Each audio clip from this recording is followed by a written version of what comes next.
While her own children hurl stones in her face, a mother is dragged nude across cobblestone streets. A whispered rumor, a crime. There was only an accusation that converted her neighbors into executioners. No trial, no proof. However, that was only the start. Even the priests carrying out the ceremony puked at what followed because it was so unsettling. This is not a work of fiction. Throughout medieval Europe, this occurred thousands of times. Additionally, the techniques they employed were so psychologically damaging that experts in torture are still researching them today. In the coming minutes, I will show you the actual laws, the real records, and the terrifying testimonials that expose a system of punishment so harsh, theatrical, and well-planned that it makes contemporary horror films seem insignificant. This is what will truly bother you. These penalties weren't created by nasty monsters. They were well-liked legislators, clergymen, and community leaders who felt they were carrying out God's will. Hold on, because at the conclusion of this video, you'll see why one historian described this as the most methodical eradication of the female body in European history. You should be aware that part of what you're about to hear crosses boundaries that you were unaware of. You must comprehend an important point before we go into the precise penalties. This was not anarchy. It was a system. An intricately crafted horror machine that functioned over generations and continents. From the sun-drenched squares of Spain to the frozen villages of Norway, a woman's body was never really hers in medieval Europe. She became a covered lady, or what legal academics referred to as femic, as soon as she got married. Covered by her husband's identity and belongings. Damage to a Tito was a criminal against the owner, not against her, just like any other property. An adulteress did more than simply violate a marriage pledge. She was stealing. She was making fake heirs. She was ruining a man's most precious possession, his confidence in his ancestry. Take a moment to consider the economics of this. The only way a father could be certain that his offspring were truly his in a world without DNA testing or birth certificates was to have complete sexual control over his wife. In addition to hurting his pride, her adultery threatened to transfer all of his wealth to a different man's lineage. Family alliances could be destroyed by it. Treaties between kingdoms can be void as a result. Therefore, the reaction had to be commensurate with the perceived danger. It becomes black at that point, as these penalties weren't intended to harm a single woman. They were intended to frighten thousands. To produce such striking, vivid spectacles that they would become a brand in the minds of every lady in every town. The point was the brutality. The message was the terror. This is the section that should worry you the most. There weren't many bad people living in the communities that enforced these penalties. They were full of common people who had been indoctrinated to think that this degree of brutality against women was not only acceptable but also necessary, sacred, and righteous. Let's begin with the penalty that was deemed to be humane. They referred to it as the penance walk or the carting. However, something far darker is concealed by those kind words. Under the appearance of justice, this was psychological warfare. And shaving was the first weapon used in this conflict. Consider yourself a woman in a German town in the 14th century. The bailiff and his guys burst into your house before daybreak. They don't take you into custody quietly. When they pull you to the town square, where a rough wooden stool has been placed up, they make sure your kids are watching. A barber with shears approaches, sometimes the same guy who shaved your husband for years. He's not here to cut your hair, though. According to Augsburg's historical archives, they would purposefully make the shaving as unsightly as possible. They would cut the woman's scalp, leave patches, and give her a sick, hideous appearance. According to one story from 1487, a woman pleaded with them to at least make amends. The audience chuckled. They were amused by her humiliation. However, the shaving had a more profound function. A woman's hair represented her femininity, beauty, and crown in medieval iconography. Cutting her hair was one of the reasons Joan of Arc was accused of heresy. A married woman's tied or covered hair served as a sign of her marital status and modesty. She would no longer be a woman if she shaved it. To take away her social identity in addition to her hair. The stripping followed. This is the point at which it is specifically calculated. They would leave her in a flimsy shift, which is essentially a nightgown in some areas. In others, the law specifically mandated total nudity, especially in England and some regions of France. Because it wasn't simply embarrassing for women to be nude in public, it was polluting on a spiritual level. She became a walking curse as a result, something that contaminated the surrounding air. This is where the actual psychological agony starts. She hasn't simply marched through any streets. She has marched by her own home, the market where she purchased food, the church where she was married, and the residences of people she has known since she was a young child. And the number of people increases with each stop. Here's the really evil part though. It was mandatory to participate. According to town records from some localities, residents who choose not to attend these processions may face fines. It was legally required for your friends, neighbors, and those you had eaten meals with to be present. And a lot of them did more than just observe. According to court records, crowds would toss dead animals, stones, and mud mixed with human excrement in addition to rotting vegetables. A woman who lost an eye after someone flung a sharp bone is described in a Toulouse record from 1342. A pregnant woman who miscarried due to the trauma is mentioned in another account.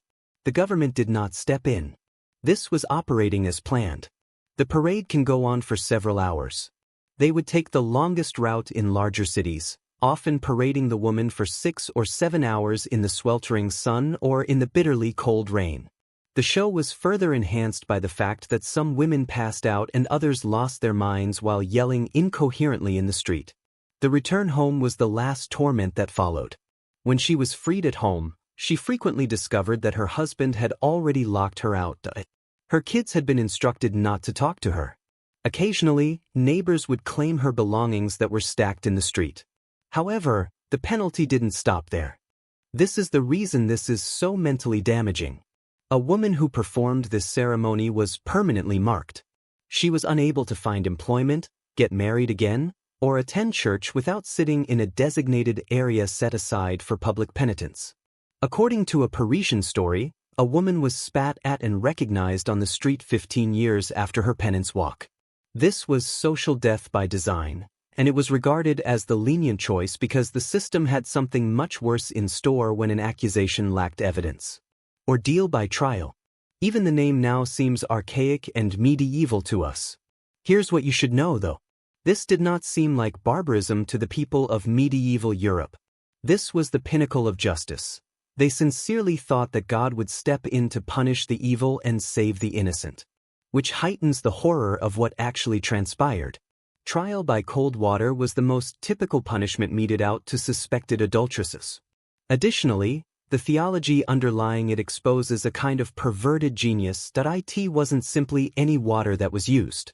A priest blessed it. Occasionally, the font used for baptism is used directly. This is how the logic worked. Water would naturally reject a sinner because it was used in baptism to wash away sin and welcome people into God's favor. Impure flesh would not be accepted by pure water. This is how it operated. The woman would be taken to a river, pond, or specially built pool, typically at daybreak, according to comprehensive records from numerous trials conducted in Germany, France, and England. Attendance would be mandatory for the entire town. Witnessing is required once more. In a complex ceremony, a priest would bless the water and ask God to disclose his judgment. The woman would be undressed for her shift. She would therefore be tied in a particular manner, as stated clearly in legal codes like as the Saxon Spiegel. They would curve her body so she couldn't swim by tying her right thumb to her left big toe and her left thumb to her right big toe. A rope was put around her waist in several areas. Here's the important information. It wasn't a rescue rope. The purpose was to later retrieve the body. Sometimes she would be made to leap herself as the crowd watched, or she would be thrown into the sea. Here's the terrifying physics behind it. The buoyancy of a human body is influenced by numerous things. Body fat percentage, lung capacity, and water temperature. At first, a scared woman who is breathing quickly and shallowly might float. And she would be taken out and put to death right away, sometimes at the water's edge, if she floated guilty and was rejected by God's holy water. However, the sea would welcome her if she sank, innocent. Naturally, a tied lady submerged in water is unable to breathe or swim, The length of time officials would wait before removing someone is incredibly variable, according to historical data. Minutes are suggested by certain reports. Some advise starting with a lengthy prayer, maybe lasting up to 5 minutes. Here is a particular instance from England in 1194. The brother of Editha's husband made the accusation. She was put through a water trial. According to the narrative, she was dragged out almost drowned after sinking like a stone. She was found not guilty. She passed away 3 days later due to oxygen deprivation-related brain injury. According to the account, her husband was instructed to transport her body for a Christian funeral as God's judgment had established her innocence. Consider the mental agony of this. You are charged with a crime that you may or may not have committed. Whether you float or sink will determine your fate. You are expected to believe that God is watching, judging, and will save you if you are innocent, even if either scenario could result in your death. Consider the spiritual crisis. Did God abandon you if you were to sink and drown? Did God condemn you if you float and are put to death? However, the trial by cold water wasn't the only hardship. They employed trial by hot iron in several areas. The accused would be required to walk a predetermined distance, typically 9 paces, while carrying a piece of red-hot iron. Her hands would be covered with bandages, which would be taken off after 3 days. She was innocent if the burns were healing properly. She was culpable if they displayed symptoms of infection, which were almost certain given medieval hygiene. According to one account from Bavaria in the 12th century, a woman pleaded to be permitted to confess instead of going through the experience. She was informed that if she confessed without a trial, the punishment would be more severe, mutilation rather than execution. The iron was her choice. Her hands had to be removed because they were so diseased. A week later, she still passed away from sepsis. Because of the infection, the court found her guilty and refused to give her a Christian funeral. This is the really sick irony that at the Fourth Lateran Council in 1215, the Catholic Church finally outlawed these orals. Not because they were cruel, but rather because the Church determined that it was theologically improper to order God to work miracles. It was irreverent to God. It was not about the women's pain. The ritual was appropriate. However, trial by ordeal persisted in many areas for an additional century or more after the formal abolition. Sometimes they are marketed as tests instead than religious rites. The terror persisted. Everyone believed that justice was being served after the women drowned. Even while these penalties were horrible, they may still cause death by accident or bad luck. The next penalty we'll talk about was intended to guarantee a worse outcome. That you would live, but wish you hadn't. Understanding the fixation with permanent markers is essential to understanding the medieval mind. Marking someone's body was the ultimate method of recognition in a culture where people couldn't read, records were uncommon, and identification was visual.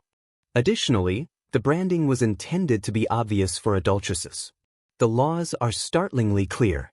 An adulteress shall have her nose and ears cut off, not as an alternative to other punishment, as the standard punishment, according to the statutes of King Cut, who ruled England and portions of Scandinavia in the early 11th century. The law states shall not may. Let's examine the true implications of this. This is how these mutilations were usually carried out, according to court documents and historical narratives. They would take the woman to a public square. She would occasionally be restrained by several men or tied to a pole. The cutting would be done by a barber or blacksmith. These were the individuals with the strongest hands and sharpest blades. No booze or anesthetic to ease the agony. In fact, because the woman's screams were part of the entertainment, several areas specifically forbade giving her anything to bite on. Usually, the nose would be severed first, not just the tip, but the entire nose, all the way down to the face's bone. The volume of blood was enormous. Women were frequently held face down because they would choke on their own blood. Depending on local tradition, the ears might then be chopped off whole or partially. The bleeding would then be stopped by cauterizing the wounds with a hot iron. The square would be filled with the stench of burning flesh. Buildings would reverberate with the woman's screams. The audience would be compelled to observe what would happen to any woman who ventured off course. Here is a such instance from a German town in 1231. Gertrude's husband accused her of having an affair with a traveling trader. She refuted it. His suspicions and the testimony of a neighbor who claimed to have witnessed them conversing alone were his only sources of evidence. This was sufficient for conviction under local law. Gertrude's ears and nose were severed. The fact that she had 3 children under the age of 7 who witnessed the mutilation is mentioned in the chronicle almost as an afterthought. It states that for several days following, her youngest daughter was unable to stop crying. Here's what transpired after Gertrude survived the initial trauma. In situations when infidelity was established, her spouse immediately gave her a divorce. She was unable to sustain herself. She was unemployed due of her face. A woman with a disfigurement would not be hired. People were afraid of her appearance, therefore she was unable to effectively beg. She was discovered dead in a ditch outside of town within 6 months, according to the same chronicle. It was assumed that she would die from starvation. Nobody faced legal action. No one was criminally responsible for her death. However, there was more to these mutilations than just punishing a single woman. Every woman who was disfigured turned into a warning sign. A living propaganda piece that declared, "This is what happens to women who betray their husbands." Everyone who saw these women understood exactly what their crime had been since the mutilation was so obvious. A missing nose and ears, for example. It could not be concealed or relocated to a different town. Until they died, the penalty followed them everywhere. There were differences in some areas. In some parts of Italy, women were branded with hot irons, typically on the cheek or forehead. The letter A for adulteress would frequently be the brand. In France, some judges would order a lady to have her hair chopped and then her tongue sliced, especially if she had voiced her innocence too loudly. This is made considerably more terrifying by a medical truth. Many women died from infection in the days and weeks that followed, rather than from the mutilations themselves. The concept of antiseptic procedure was unknown to medieval physicians. The injuries would develop an infection. They would develop a fever, and sepsis would gradually and horribly kill them. However, this was not regarded as an execution under the law. The woman's death was God's retribution for her fair punishment. This is possibly the most unsettling information I discovered during my investigation. The executioner or barber who carried out these mutilations was paid, according to account books from a number of municipalities.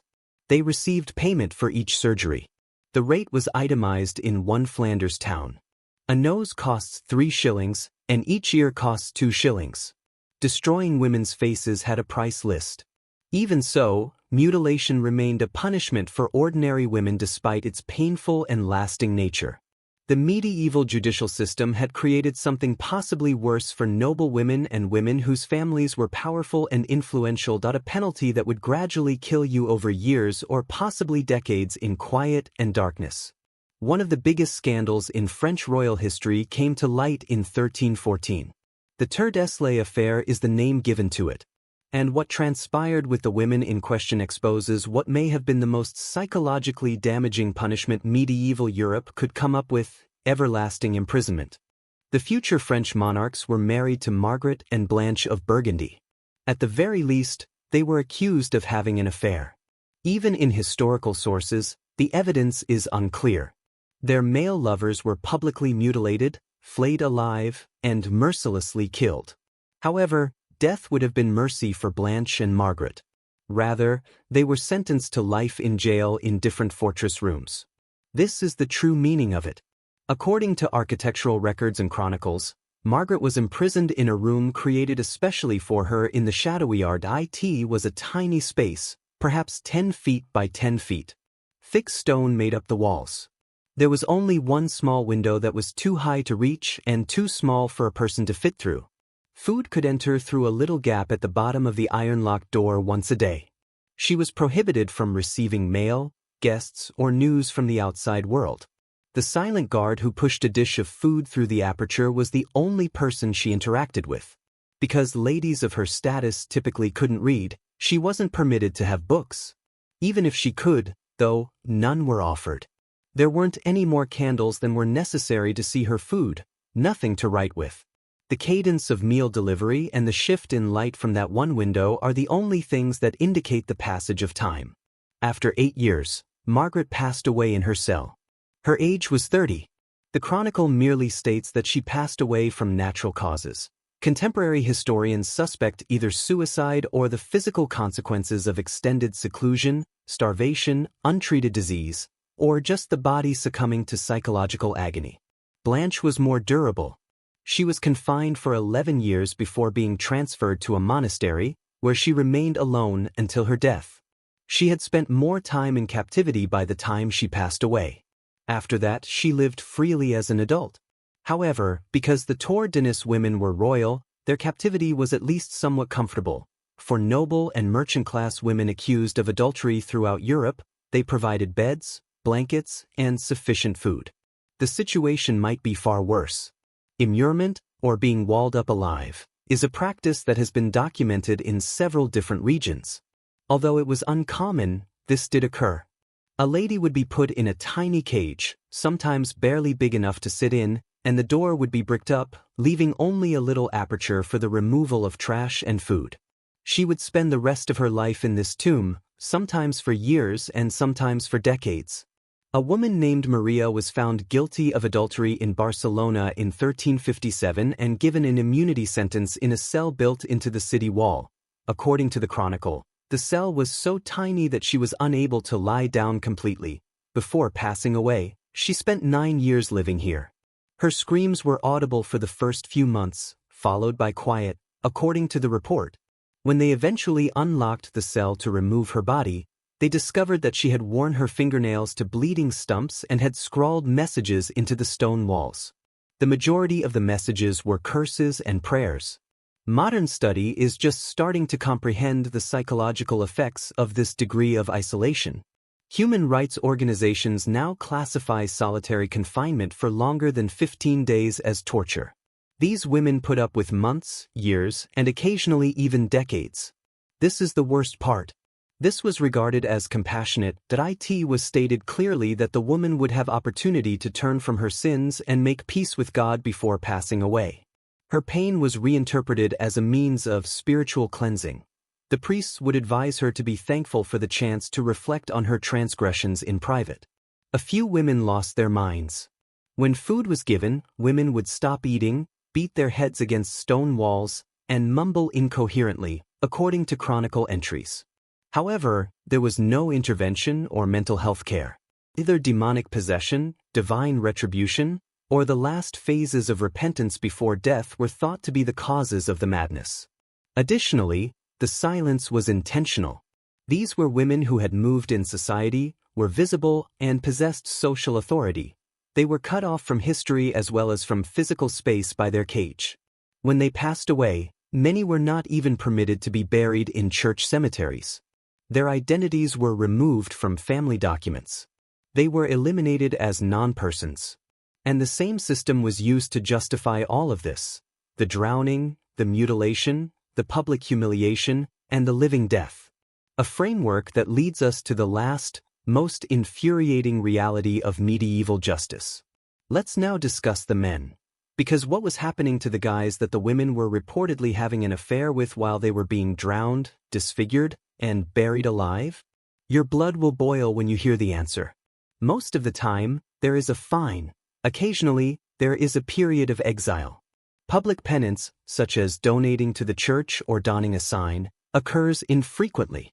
That's all. There was no subtlety to the double standard. It was made clear in the legislation. Adultery is punishable for both men and women, according to the Saxon Spiegel, one of the most important medieval legal systems. That it was only fornication, a small transgression that needed to be confessed.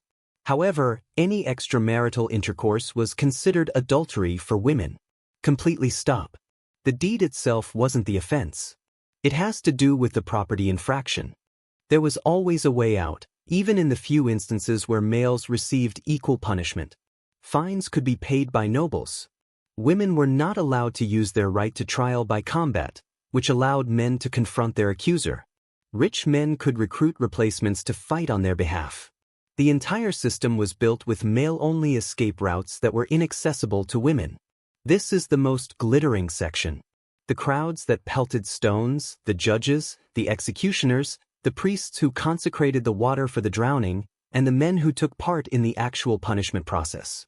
According to statistics, a large number of these guys had engaged in adultery. Numerous instances of males sitting in judgment on adulteresses were later found to have kept mistresses, visited prostitutes, or fathered illegitimate children, according to research into court records.